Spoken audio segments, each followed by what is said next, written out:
What's on today, guys? We're back in the workshop. Today we're working on the Skoda Fabia and a few other clips of stuff that's gone wrong.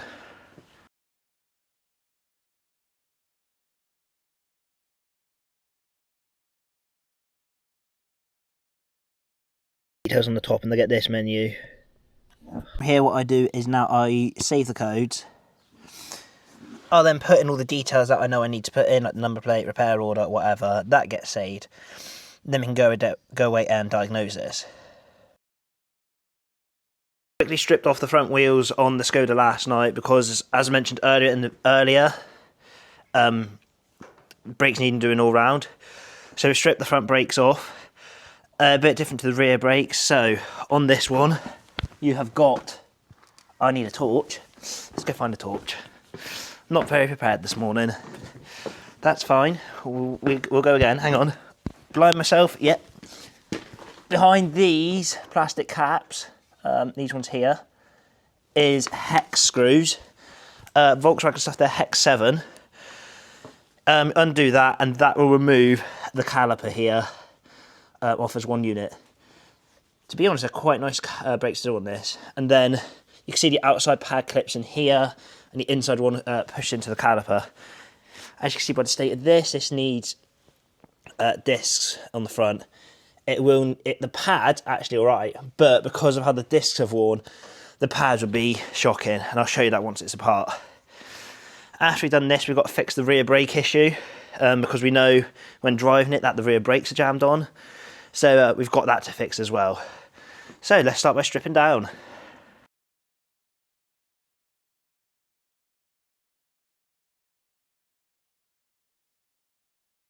See guys, the sliders on the front of the Skoda. Sorry, I've just been working on Audi quickly. You can see there the hex bit goes in, and then they slide in there. Now, as you can see on the bottom of that, it's corroded. Before that goes back in, we'll get a wire brush and clean that off, and then we'll put some grease on that. Not copper grease, just some multi-purpose grease. Just not a lot, just a little bit, and that allows the movement so the brakes don't bind. So, now that's out, just get a little pry bar in there and that should just pull off.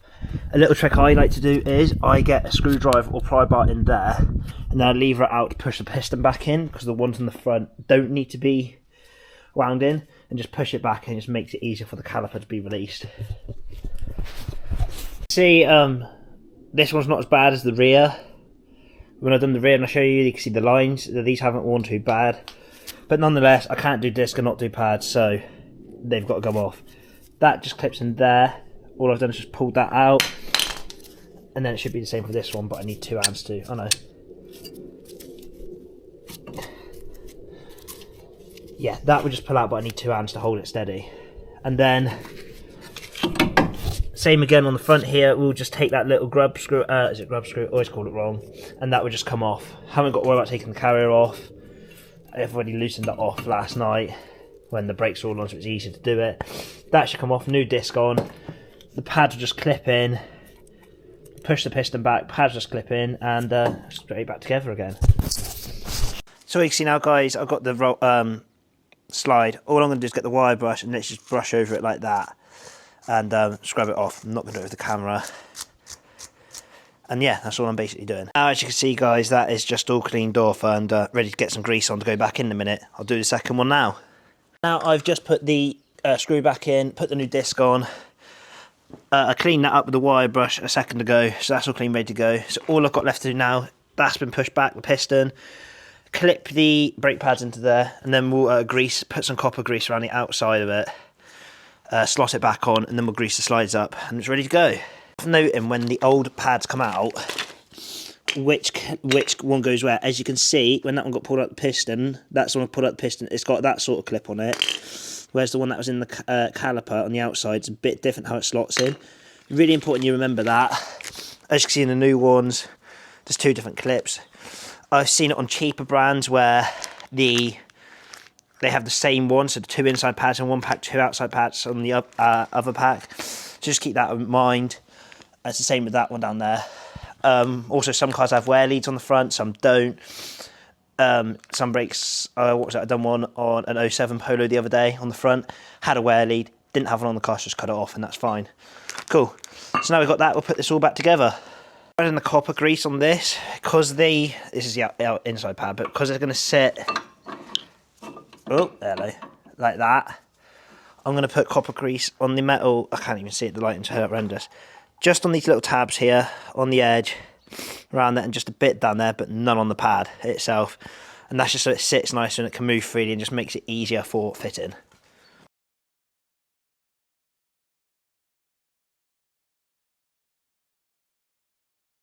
As you can see where I've applied the copper grease, that's slid in lovely. Another thing to notice on the VAG stuff, on the calipers, is, because I've messed this up before, this little tab here, that tucks in behind the actual carrier. So that little tab tucks in there, and then the actual brake pad end sits on there. Just a little tip, because when I first started this, I messed that up, and it didn't go on properly. So now, I've got this multi-purpose grease down here, that is literally all it is.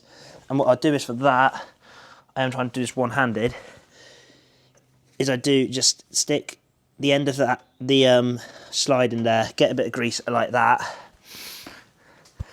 And then, the lighting is rubbish, but I put it in the hole where it's going to go in,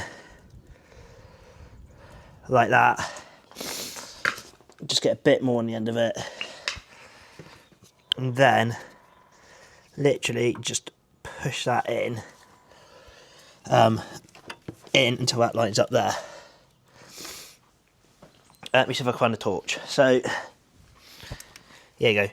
Greased up, that goes in there. And then that just allows the movement for the, caliper, so it doesn't bind, so when it goes over rocks, it adjusts like in and out accordingly. So that's that. Again, these, be careful in there. These ones, make sure you don't cross thread them. They're really easy to cross thread and I've had to replace it all before. Don't do that. It's not fun. Especially when it had to come from main dealer and cost like 180 quid out of your pocket as well. Not ideal. Right, so get the other one in and then tighten it all up and we'll do the other side.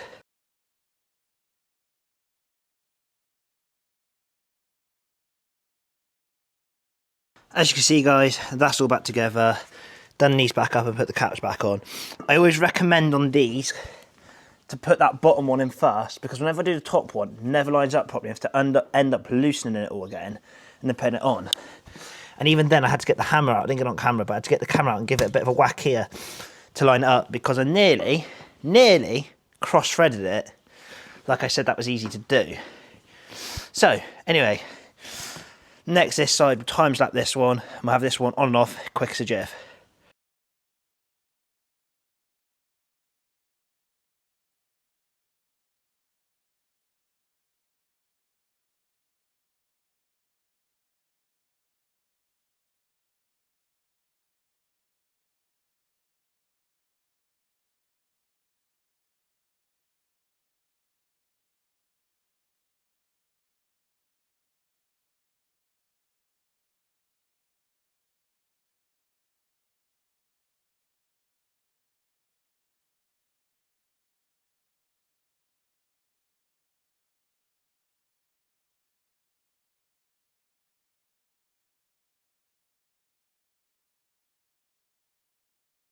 You can now see guys, all back together again. Front brake's done on this, so that just means left now is to put the wheels back. Oop, I got hiccups. Put the wheels back on. Top of the date is the Skoda Fabia I showed of the handbrake, why the brakes are binding, and I was like, that is why. So I've just jumped in it, I've pulled it onto the wrap, and the wheel is solid, like it doesn't turn. Don't know if that's too bright, but if we go in there, you can see that is ridiculously tight.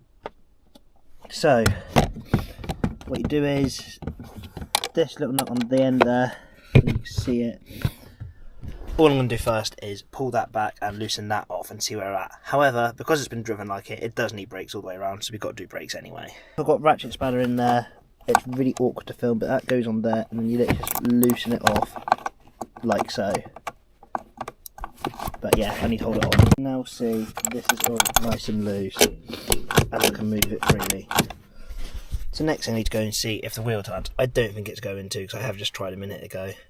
and I'm going to have to rip all the brakes off to see what's going on there. So that's the next job of the day. Let's get the rear brakes off. I think I need brakes all the way around, but because the handbrake's the worst one at the minute, and that's the way to focus on just in case I need more parts. Let's go! As you can see here, I've jumped out the car, the handbrake off, and was trying the wheel, but it was still jammed on solid.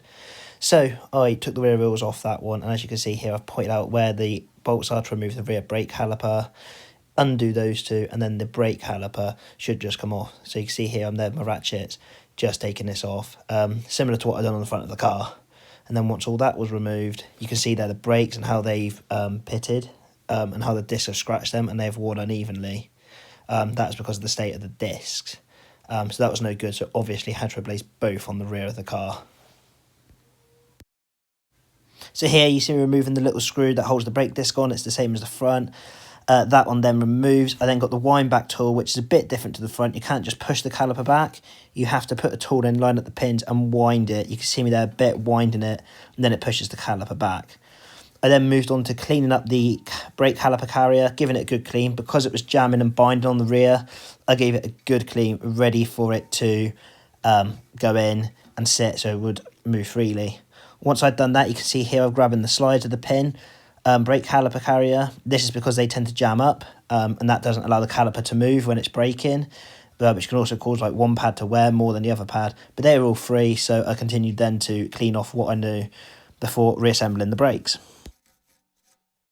I then proceeded to go around to the other side of the car, strip down the wheel, strip down the brake caliper and the disc to the same state as the other side. As you can see, my dad was wandering around as well, getting in the way of the camera footage. Didn't realise I was a locking wheel nut in the way, but you can also see in this clip I was really struggling to get the brake pads off the disc, and I had to chisel it away with a crowbar and a hammer to remove the disc from the pad. Again, you can see me there assembling the other side, putting the screw back in, and then it was on to the rebuild. So I showed again how they were sitting in there. They just sit in like that, and I then also go ahead and show you where to put all the copper grease on. Again, that's just so it slides in easier. It's not much. It is more for usability and make sure it all moves, because if it's jamming in there tight, it can cause binding again, which we don't want. So copper grease, easy to get the parts to go in, and it just sits in there loosely, not loosely but tight, but you can jiggle it around so it moves, causing it not to bind. The other things worth noticing on this is this got the metal clip. As you can see there, I'm showing you, you have to push the caliper up against that on the rear. So you want to make sure when fitting these pads on the VAG stuff that those clips are straight. And then when you push the caliper on, that they haven't slipped and they sit nicely, nice and flush. As you can see here, I then proceeded to rebuild the brakes back up and put the wheel back on, ready to get back off the ramp. As you can see now with the handbrake off, the wheel was spinning around freely, whereas before it was jammed on. So that left the last thing to do is just readjust the handbrake and take up the slack. So it was pulling, as you can see there. That's how it should be. It still needs to be readjusted a bit, but we haven't got around to doing that yet. But you can see that the wheels are spinning freely, whereas before they were jammed solid. So it was another job. Well done, problem fixed.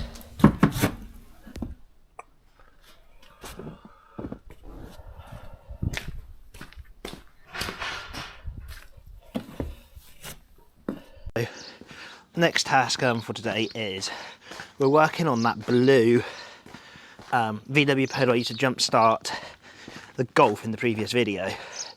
As you know, as you saw, it had multiple engine lights on, so we're going to go fix that. In my hand, got the laptop which has got VCDS on, which is the Volkswagen specialist diagnostic software. Wondering why we've chosen to go ahead and the next priority is prioritise the 14 plate Polo, even though it's got a load of issues. There's a few reasons for that. One, as I've shown before, it's quite a nice spec one with the leather steering wheel, air conditioning. It's also got Bluetooth that needs to be stuck down. It can stream music, but it's not the best. I've had it, it's not the best. So it's low mileage as well. Can't remember. Obviously it needs a service, but it's only on. Yeah, it is cold today. 3 degrees, guys. Battery's dead. I can hear it ticking. Yeah, that's fine. 84,000 miles. So it's quite a low mileage car as well. So, I'll show you what the VCDS is like. VCDS is pretty standard. Diagnostic plug-in that goes into the OBD port. This is a wired one, so it then plugs into a laptop. And I do have a specialist laptop just for VCDS. So the software alone is like 200 quid. but because it's got so many faults on, VCDS can do a lot more and you can code on it. So if I zoom in here, can actually get a very good angle on it, but this is the main menu on VCDS. It's quite a new version, but it's not the newest version. So you can go into your individual modules, you can do an auto scan, you can set the server reminder intervals and reset it there. You've got the freeze for data, there's other stuff you can do. I don't actually know what the applications do, but you can also program stuff in, and I know it is used for tuning. So all I'm going to do today on this one, the ignition is on, same as any other diagnostic, auto scan. And I'm hoping if I just press start, it should go. I'm so sorry for the lighting, guys, it's not very good down here today. And then this should start scanning. There you go, all scanning, give me the information I need. I've been told when this car went to MOT that the guys are very knowledgeable and said, DPF lights on, however, I think the DPF's been cleaned out, but the soot content hasn't been reset. So on the VCDS now, it will allow me to see what the soot content is and see if there's any problems with it. I'm hoping it's just that, and then we can tell the car through the ECU on VCDS it's been complete and it's all good. But until we know that, I don't know. Plus now, as you can see, we've got a million. The engine's not running, but I've got the coil light flashing, the DPF light on, engine lights on. I can see the left indicator like we saw in the last video is jammed on. The fuel light's on. There's all sorts on. So my first theory is the dash you'll need replacing. So that will mean getting another dash and then taking it up to my specialist who then resets all the clocks to make sure the mileage is corrected up to 84,000. So that's what this is going to involve. Once the scan is done, you get a menu that looks a bit like this. As you can see, we've got engine faults. You really cannot focus in. Engine faults. I've got auto HVAC, central electric media player, radio. A lot of different faults. So all you do is, this is a bit awkward, click on it and it will open up all the gateways. I'm not showing you all the codes. And we can see there, one fault found. These are particular fault, particular field gives me the P code, so if it needs to be, you can go away and Google it. Excessive soot accumulation. This is why the engine light's on. It's a fault priority 2. I'd argue it's more. Obviously, it opens it up in kilometres as well, and it shows you how many times it's come up once. Here, what I do is now I save the codes. I'll then put in all the details that I know I need to put in, like the number plate, repair order, whatever. That gets saved. Then we can go away and diagnose this. To start by addressing the other issues. So the HVAC system, I can't remember what it stands for, but it's something to do with the fans or whatever. And this is actually really common on the Polos. It's the G85 sensor. So that is a sensor underneath the bonnet, might be able to see it, which is for the aircon. These go very often. It's literally like a little sensor about this big. Unplug it, plug it all in, your aircon then works. So that's saying that it's either that or the aircon needs regassing. So that fault code I'm not worried about. So that can be cleared because we know the fault. That can be cleared, and we'll fix that one as well. We'll get it airconned, or we'll put the sensor on, double check it. All of these codes on here, some are relevant and some are irrelevant. It really depends. Some things are little things like wiring issue with the radio, but most of them that's like the DAB radio not working, the signal's bad, but it's just because it's an old car, it's an early DAB radio. But we will address those issues as well. A lot of issues, so like an example here, this is one for under all the radios, and it's saying about the voltage or whatever, limitations, drive battery, that's all just to do because the battery's been dead. And it's reset all the stuff to like factory, so they can just be cleared, and as you can see, they've cleared up straight away, so nothing to worry about.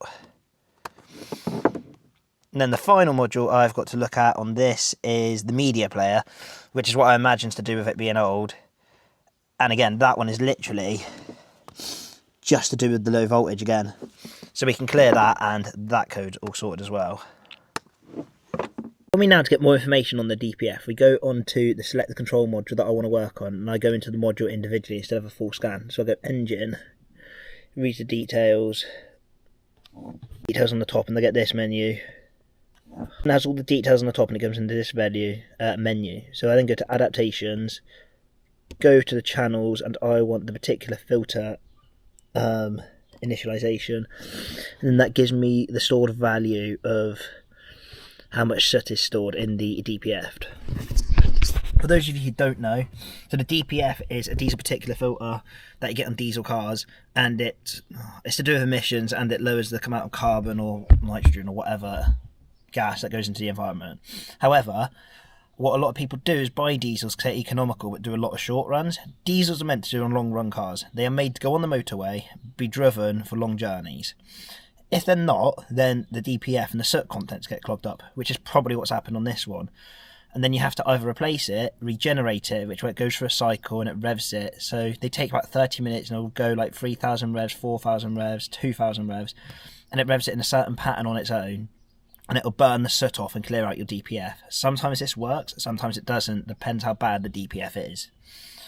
So what I now need to do is adjust these values to see if that's the problem. So it'll probably be adjust them, reset the soot content, and possibly regen it again. I've now just got the Polo started up, and I want to get some values reading for my next steps because the engine code is not going out. So make sure there's no problem with the DPF. I am looking at, and yes, I am reading some of this as well because it's been a while since I've looked at DPFs. I am checking DPF soot values, differential pressures, to see if they're, what's the word? I don't know what the word is. To make sure they're at like the approximate values, what they should be, behaving as if the DPF was clear and it hasn't just been cleared. That the code just hasn't been cleared, so the car thinks the DPF's clean when it's not. I think that makes sense. So now, by that, I've gone onto the engine module on the VCDS, go to advanced measures. I want the DPF. I can't see it but it's DPF differential pressure sensors. Click on that, tick it, and then I can get readings over here. And I think if I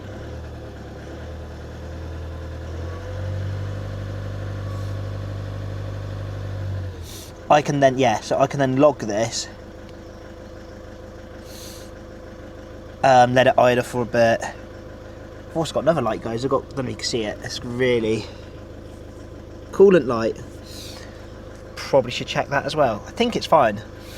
But yeah, now I'm on a login session. I can now rev it at different values. Oh, hang on. I need to press start. That would help, wouldn't it? I'd log in at different values. At different revs.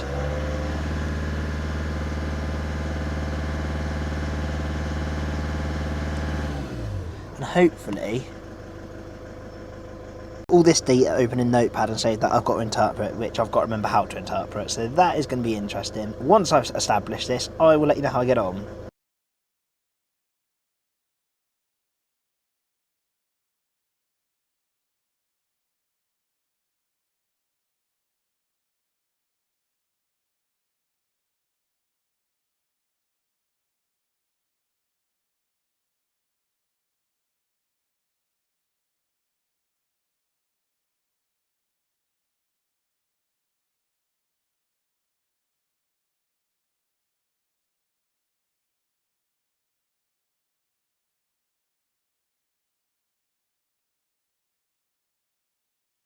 To wrap up this video, we'll talk a bit more just about that blue Polo. That blue Polo I've actually had for about 2 years. After I filmed it, I found out it's one I've had for about 2 years with the aircon fault. Now, I can't remember what part it was, but it's to do where the air conditioning pipes connect in behind from the wall that separates the cab of the car and the engine bay of the car. And it's something, basically, all of the dash has got to be pulled out and have something replaced in behind for the aircon to work. I've had that car for about 2 years. It's been at a garage having it looked at, and then it's just been forgotten about, which does happen, and anyway, it happens. We're not too fast. But anyway, we've got it back now. That was that car. The dash lights, after looking at all the parameters on the DPF, determined the DPF isn't clogged, and the soot content was at 49 grams, which is like half full. So it's been, the DPF is going to start to come having issues. However, we took it out for a drive, and as soon as we started driving it, all the lights on the dash started to go out. So I don't know if it does need a new dash or not, but we've just got to see. So our next point of call is to investigate how to reset that value. We had a bit of a play around on the VCDS, me and my dad, and nothing really come of it. But what I think's happened is when it went to the MOT, it was being driven. I reckon it was halfway through a natural regeneration cycle because it happens about 3,000 revs on the motorway or dual carriageway, and I reckon it was midway through the process when he turned the car off doing a short journey like I previously said, and I reckon it's done the DPF regeneration, so it's all good, but it didn't have enough, because the engine got turned off and switched off, I don't think it reset the value, so we've got to figure out how to change that over now. That blue Polo is an SEL spec as well, so in the Polo range you've got like the S, the Match, the Moda, the SE, the SEL, the R-Line and the GTI. The SEL is like the third top model, so you've got the GTI, the R-Line, then the SEL, and that's the one with the bigger upgraded wheels, the leather steering wheel, the bigger rims that normally have DAB radios, the Bluetooth that one's also got cruise control. So really nice spec car. It's like one of the nice, more the top of the range Polos that you get from that sort of year. So yeah, all that's left on that now is to investigate that DPF issue, and then we've got to do brakes all the way around like we've done on the Skoda. So yeah, hope you enjoyed this video, guys. Next week, hopefully, we will be having the Seat. We'll be back with the Seat and swapping all the bits over, and have that ready and ready up for sale, or ready to go for sale perhaps, so MOT, cleaners, service, that much. So it should be all ready by then. If you enjoyed this video, like and subscribe down below, follow us on our socials, our link tree's in the description below, and enjoy. Hope you enjoyed. Goodbye.